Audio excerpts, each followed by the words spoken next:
What kind of studies do we include in Campbell systematic reviews?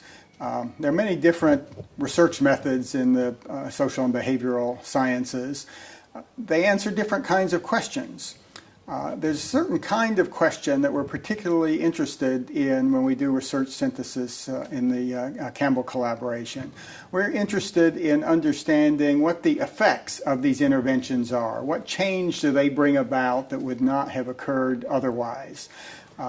That's the first question.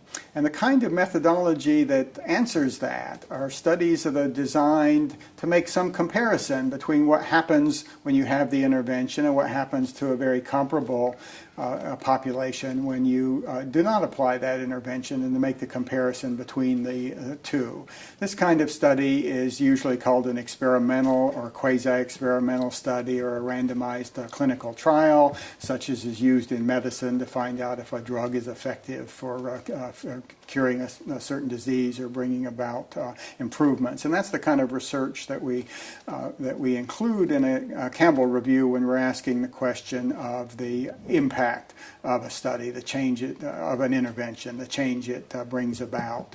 A related issue, though, which is a different kind of question, is what's the nature of the intervention? How is it implemented? And what are the characteristics of that intervention that does or does not bring about change? And here we are particularly interested in research that has a qualitative descriptive component that tells you more about the actual character of the intervention. And the ideal study combines those two things.